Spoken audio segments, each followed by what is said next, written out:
From WKYT Podcast, this is Uniquely Kentucky. I'm your host, Amber Philpott. Hello, podcast listeners. I hope this episode finds you doing well. We've made it to spring, or at least we've finally seen some temperatures that feel like spring. Anyone who knows me knows that I am a major bookworm, so this time of year you can find me on my back patio, kicked back, book in hand. It is my happy place.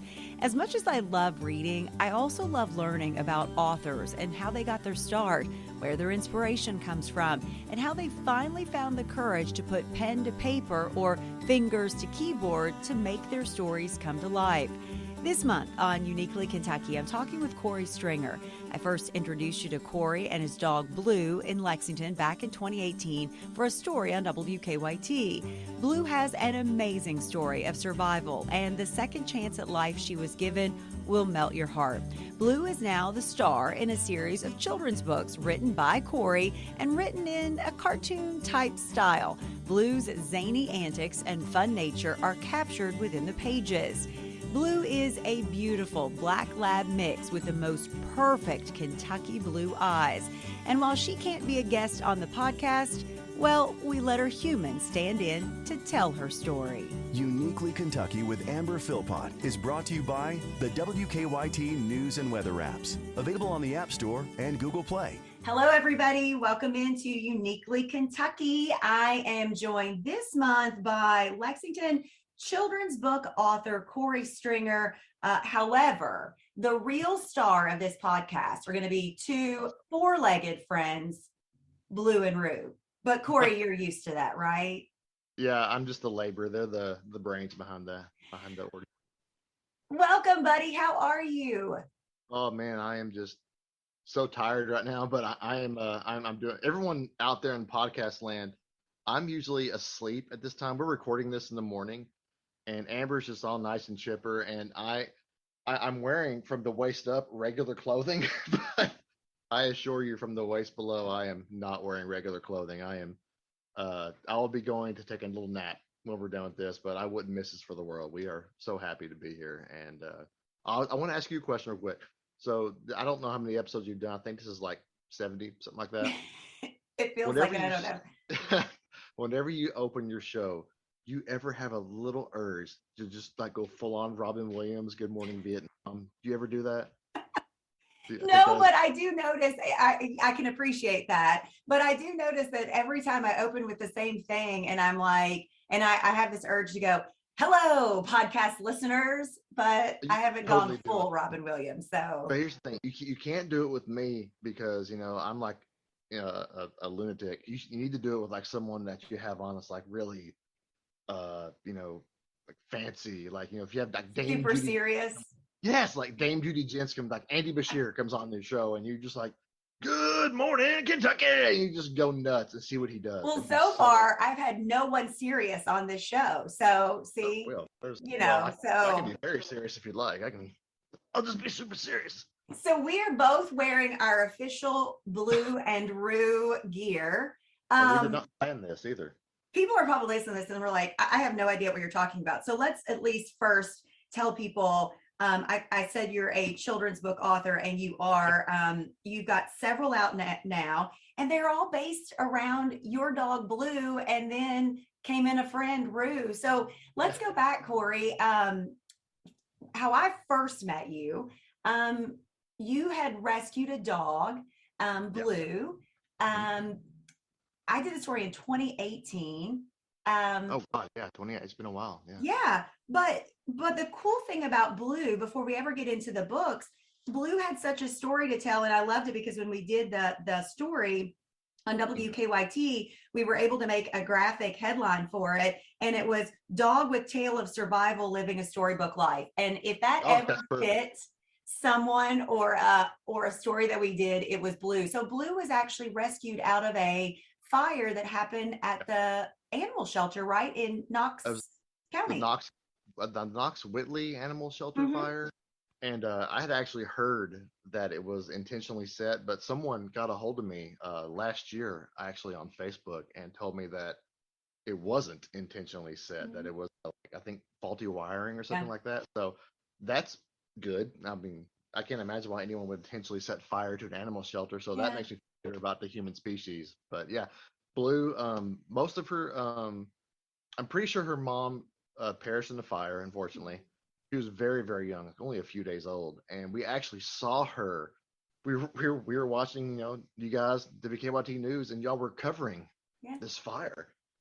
And they showed this little bitty dog with blue eyes.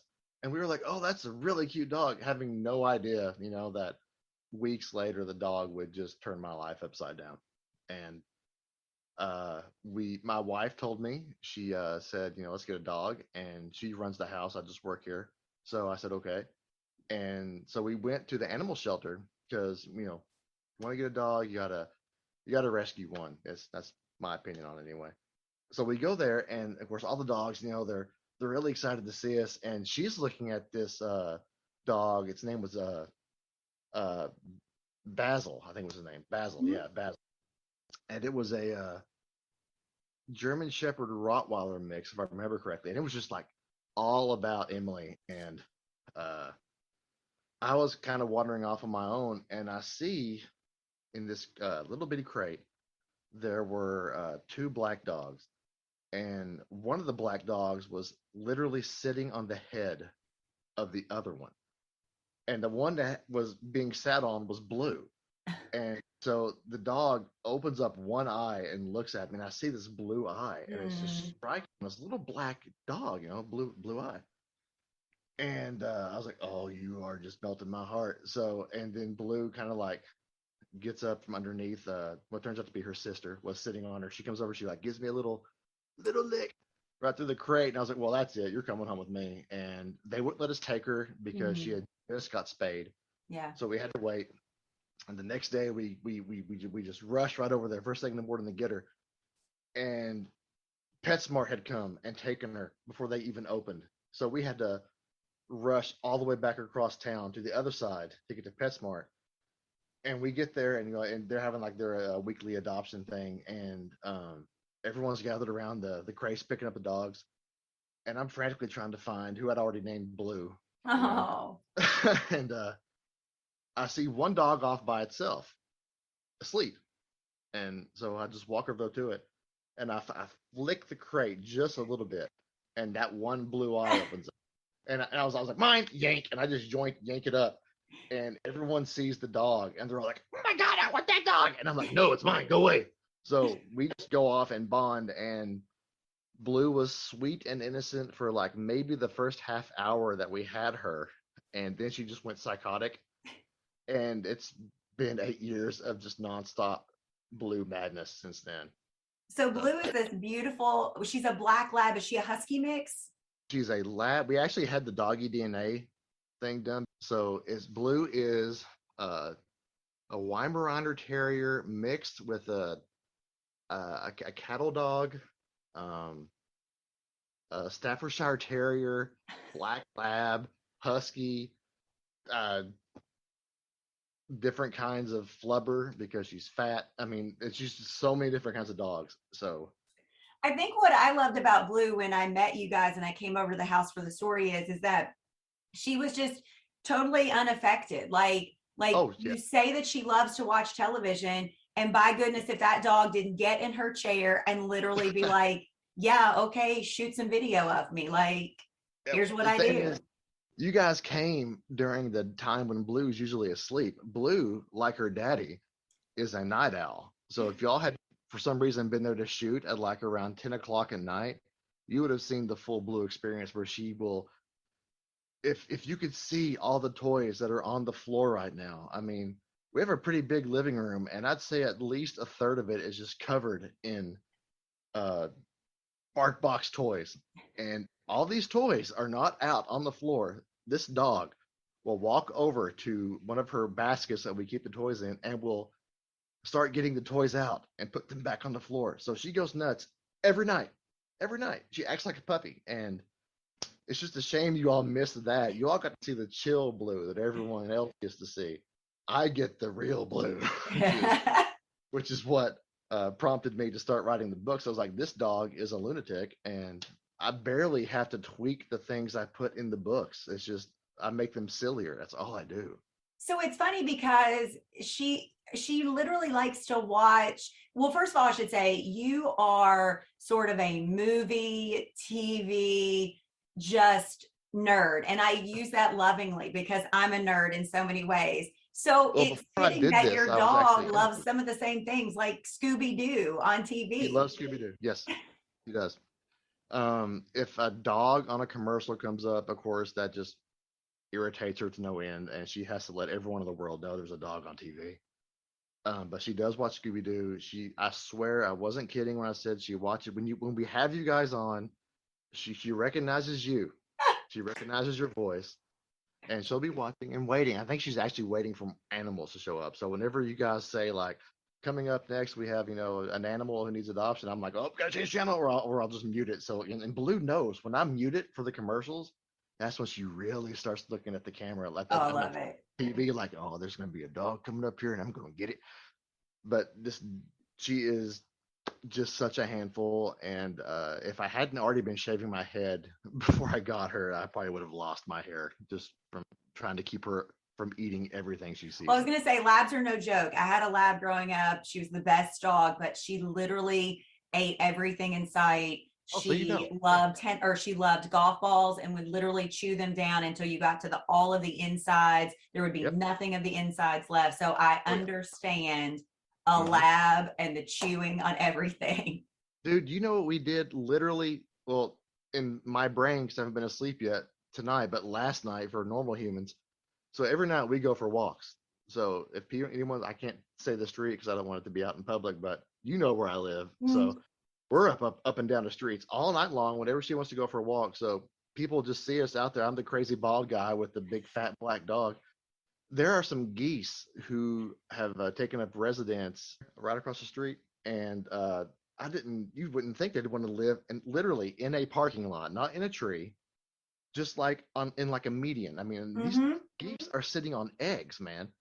And Blue knows this. And for the past 3 nights in a row, this dog has taken me over there to these geese, and the geese are not happy with us. And they are, I mean, I've never seen a goose literally call out like the raptors in Jurassic Park for help from other geese, but the mama goose will jump up off the eggs and flap her wings. And this dog, they're bigger than Blue, and it's calling for geese, and all the other geese come and they're like yelling at us and stuff. And I got hissed at by a bird last night. I didn't know birds hissed, but this thing hissed at me. And Blue, I'm telling you, she couldn't care less. This dog is nuts. It keeps me on my toes. You It's guys are going to end up being in a news story. And one night when I hear it come across the scanner that a guy and his dog are being attacked by a bunch of geese, I'm going by to go, geese. well, I There know who are that so is. many You know, things. funny that you should say that Blue recognizes my voice. My claim to fame is that I legit had a mother bring her little one to me one time at the mall when we were ringing the Salvation Army bell at Christmas to say that she turns on the television when I'm on and the baby would stop crying. So I've Oh, got that going for me, and that Blue recognizes my voice. So I mean, I think I've made it. I mean, that's pretty awesome. Blue is literally about 10 feet away from me right now, sleeping on her bed. And her bedspread is a blue and rue blanket because she is a shameless plug, man. That's all she does, plug her stuff. As Let's I talk will. about the books. Let's talk about the books. How in the world did you come up with the idea to do? So let's see. I've got three of them here. I'm not sure that these are in the. Oh, so the first one was Night Night Blue, Oh, yeah. and The then first two. Yeah. I think I you have have the Merry first two. Christmas Yep. Blue, and then this is your latest Go Big Blue, right? But there are several in between. How do we even come up with the idea to make a fun adventure and this book? And how would you describe them to people? Well, the first two books, as I'm sure you've noticed, are very different from what the books are now. The first two books in the series are very gentle humor, primarily written for kids who are just learning to read. I'm talking like preschool to kindergarten ages. They're still very funny. And when I set out to do it, I wanted to write a children's book that parents, because they're the ones who have to read the books a million times, right? Right. So I said, I'm going to write a book, an illustrated book that a parent can read over and over and over again with their kids and not want to just bash their heads against the wall, which means there's going to be jokes in the background for them to see to keep them engaged. So the slapstick is there for the young audiences and stuff, but the sweet spot of the book is there are always the jokes in the background. You have to look at everything because I've Mm-hmm. put so many jokes in them. And then when I started working on the second book, Merry Christmas Blue, that book I did it from start to finish in 16 days, and Mm-hmm. it was just a marathon. 'Cause I needed to get because the first book, uh, I didn't expect it to take off the way it did because it's literally just me, man. I mean, I turned down publishing companies who wanted to use their own in-house illustrators, and it's just a big, complicated story. But for the long story short, they can do that so they can take more of the money from the profits and stuff. And I've been doodling my whole life, and I didn't teach myself to draw on a level like that to just have someone else come in and do it with no heart, someone has no connection to the story. So I said, no, I'm just gonna do this myself. And then the first book came out, and it was doing really well for what it was, independently released and just little old me. And then I was like, well, people started asking for a Christmas book, and it was November. And I'm going, oh my God. So I do it and I get it done, and then you come in and you swoop in, and when you put Blue's story on TV, Oh. along those first two books, man, that's what sent it through the roof for the character. And since then, it's been pedal to the metal, and it's been growing exponentially ever since then. And I remember being thrilled that we had 300 followers on the page, and we're closing on 12,000 right now. Wow. Over the past year, the past year with the pandemic, th- compare that to the year prior to it, we had over 1,000% growth. And if we keep the pace we're on now, we're looking to double that for this year. And Wow. it never ceases to amaze me that people literally all over the world read these books and Mm. love them. And it's not just the books, they love the videos that we make, these stupid little silly videos of just our day-to-day life. And uh they got so popular that Facebook started paying me for the videos. And yeah, the face you just made, that's the face I made when I just said, you're going to pay me for videos I was already making and just to post them. And they're like, yeah. And I said, okay, let's do that. So, and it seriously, I mean, I owe so much to you guys at WKYT, Oh. you especially. And if it hadn't been for you putting that out there, I don't think it would have gone as big as it did. So that's why we're so loyal to you guys. And I just Oh. can't thank you Well, enough. that means a lot to me because I get the opportunity to tell stories, but it's picking and choosing the stories.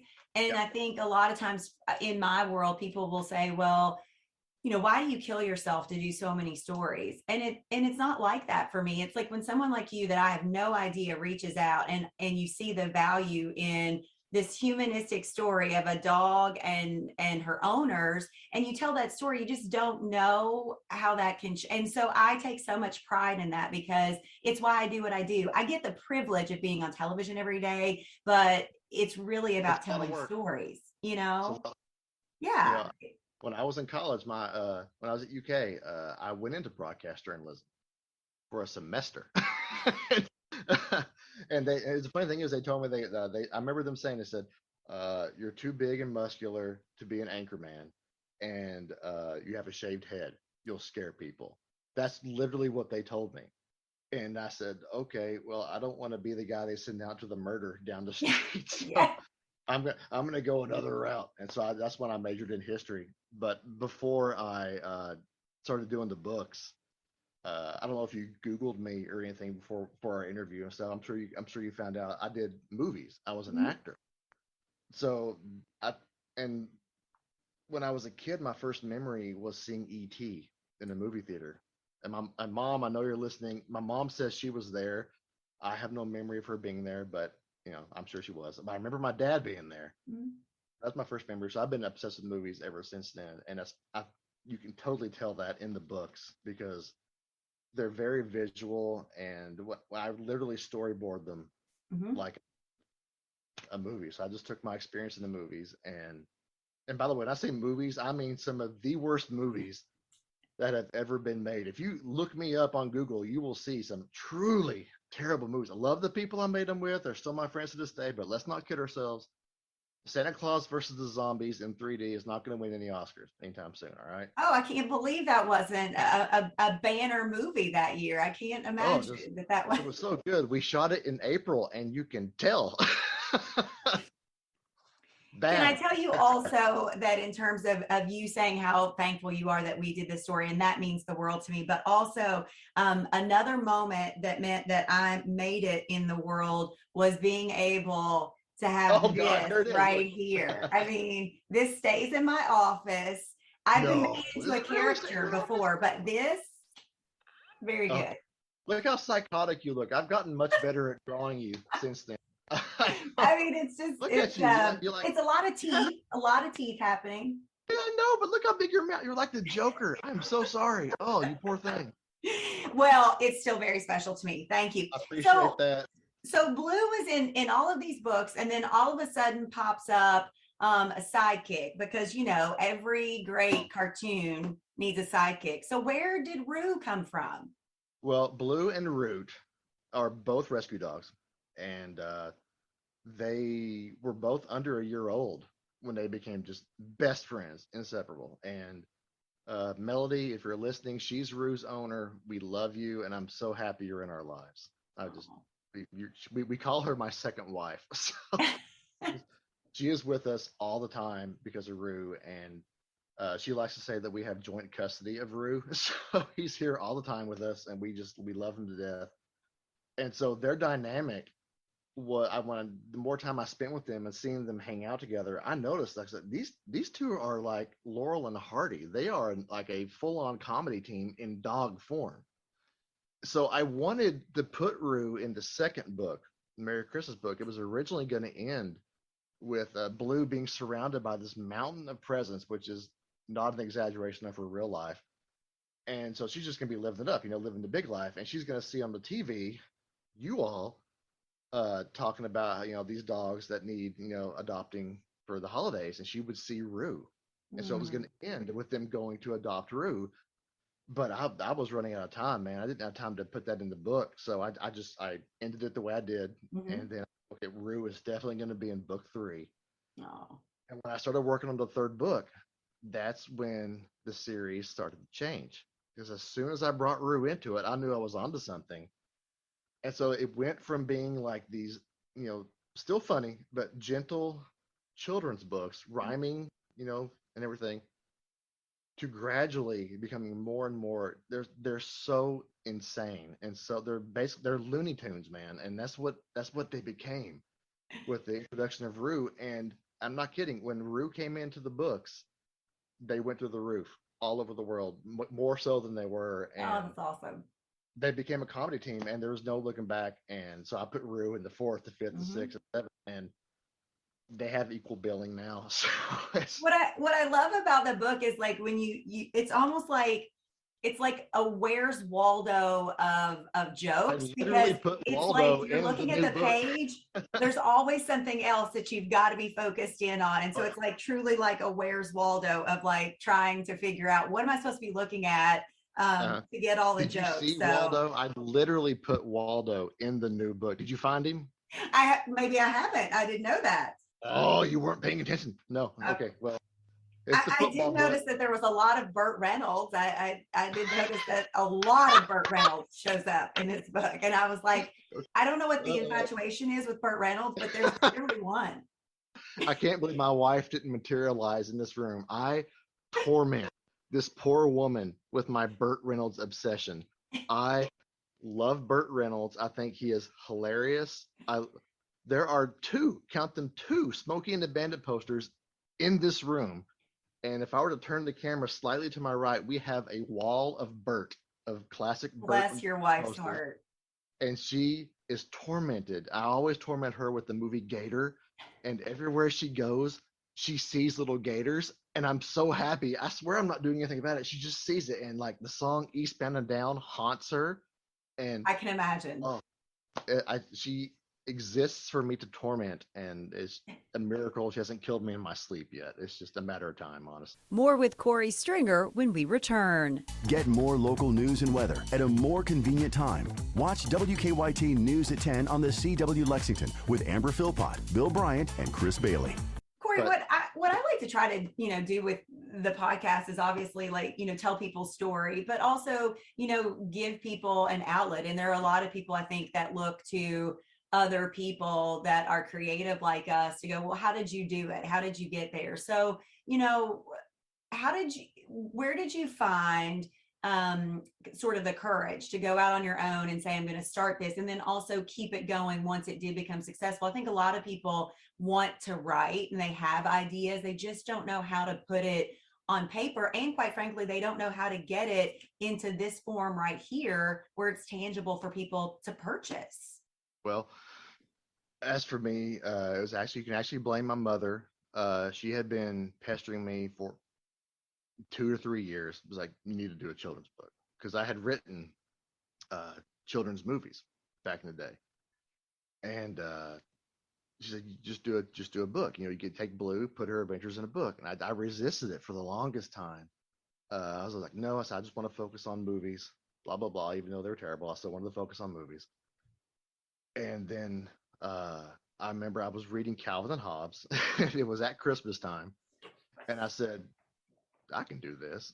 And so oh my God, I have that. That's the book. I'm not kidding. This is one of my most prized possessions is my Calvin and Hobbes book. People out in podcast land, the book she's holding up right now is the Calvin and Hobbes 10th anniversary collection. I'm not kidding. That is the book I was reading when I said I can do this.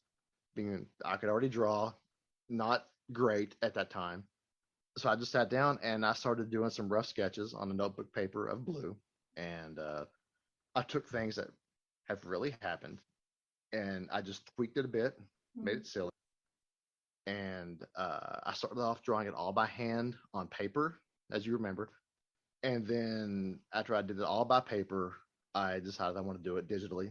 So I went and got a digital art pad and I just practiced on it until I got good. And my first digital drawing, it is the worst thing you've ever seen. Oh my God. One day, maybe I'll put it in the book so people can laugh at me, but it is awful. Right. So you just have to keep working at it and working at it and working at it. And it helps that I don't sleep. So I'm a lifelong insomniac pretty much. So I'm up all night and I'll just keep a drawing until I get it to look the way I want. That's the perfectionist in me. Mm-hmm. And my advice to anyone out there, and I'm sure you would say the same thing, is you have to be persistent and you have to believe in yourself.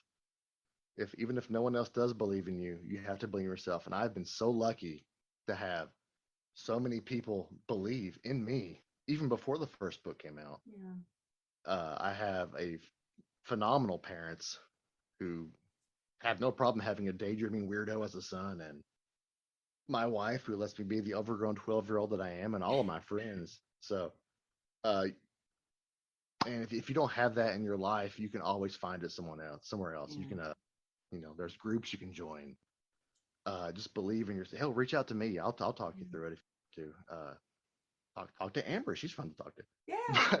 Well, just I would imagine too that with your books that it's also been able to shine a light on remembering that that shelter dogs are dogs that we should be adopting, and that there are a whole host. I mean, is that also something that's important to you? Is obviously reminding people that Bloo came out of a shelter and a really horrific situation, and now is the star of the family.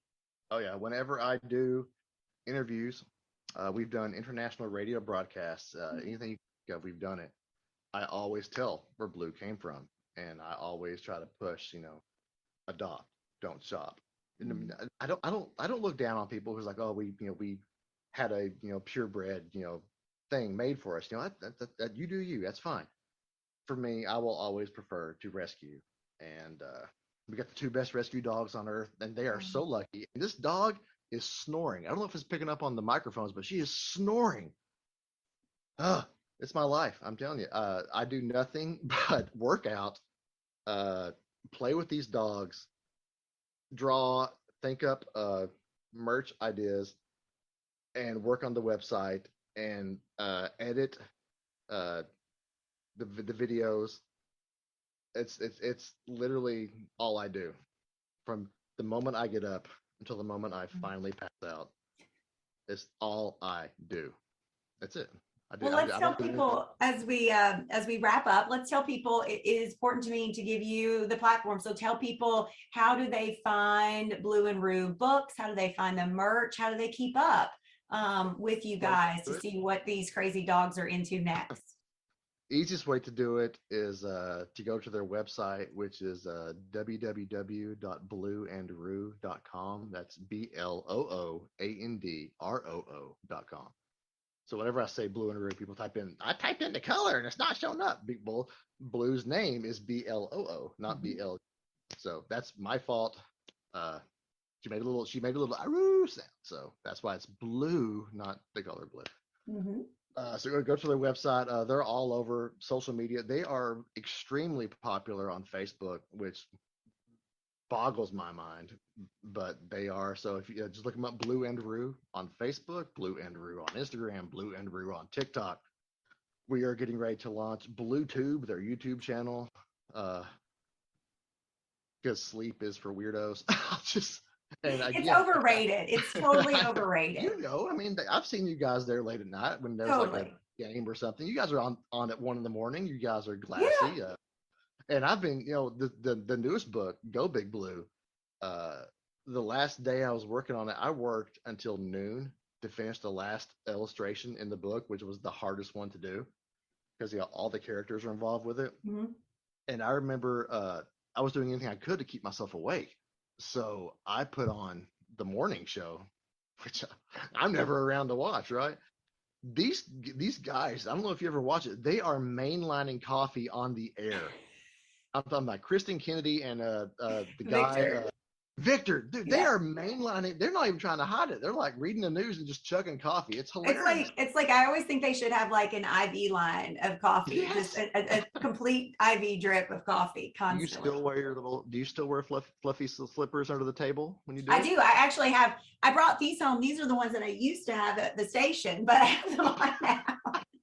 So I have different ones at the station now. Heck yeah! You do see my shoes now. We changed so many shots. So now I do. So a lot of times at the set, I'll have either flats or slippers, and then I'll have my heels right beside it. So that if I have to get up and go over to the monitor wall, I just slip into the shoes and go over there and walk across. So yeah. Oh man, you can be like Chris Bailey. I think Chris wears sneakers all the time. I think. Oh, and and he has a brand new graphics now where they're 3D, and so he now is doing the shoe swap in the middle of the show as well. So he's doing the same thing. So yeah. The night of all the big tornadoes and stuff, I believe that was in December. It was. I was up all night working on this new book, and so I put the TV on him to see what's going on, right? And I was watching. I was there with him all night long working. Him and poor Jim, man. I mean, they did not cut away to commercial, man. Nope. They went all through the night, and I was so impressed that they went. I actually saw what he found. We'll just cut this part out of the podcast because it's depressing. I was actually watching when he got the news about all the the loss of life and everything, and it was heartbreaking to watch that. So see him, just tell him that I really appreciate what he did. Oh, I'll do it. Well, Cory, what I want to say to you is thank you for reaching out to me in 2018 and sending me an email, because the greatest part of my job is meeting friends like you and your wife and Bloo through a simple email, and then being able to be allowed into your home and tell your story. So I just want you to know, thank you. I don't take that lightly. It's very important to me. And so I just say thank you to you. Well, ditto, right back at you, honey. I mean, like I said before, you guys have been so good to us, and if it hadn't been for specifically you, and believing in Bloo's story and everything, and taking it out to the world, that we wouldn't be where we are now. Well, I'm a But bookworm, and I'm going to take that to heart with me, that I'm a bookworm and I helped that make that happen with those. I'm you gonna did. own that. There's not a lot of things I'll take ownership of, but I will help take ownership of that one. Did you see the character you asked me to when I asked if I could put you in a book? I can't Yeah. remember what it was, and you said, "Okay, we're gonna make it like silly or something," you know. Did you see what I turned you into? Oh You yeah. okay? I'm gonna tell the listeners now. So Amber wanted to not just be Amber in the book. She's like, make me something silly. And I was like, okay, I'll make something silly. So I made her Amber the Philbot, like a sentient news android. And so whenever you see Amber in the books, I don't think she's in the new one, which is weird. I'm really tired. Sorry. No, she's not. She's not in the new No. one. Sorry about that. I'll put you in the next one. Oh gosh. Whenever she pops up, it is Amber the Philbot. And so when we watch you on TV, we say, "Oh, Philbot's on." It's not Amber, it's Philbot. So, Which is so funny because I say one day that I'm probably going to be replaced by a robot, legit. So if that ever comes true. And I should tell people, like, I get nothing out of this. I want everyone to know that. Like, I may be in the books, I may have a character in there. I get nothing out of this. It brings me pure joy to not be a part of any of this other than to be Philbots.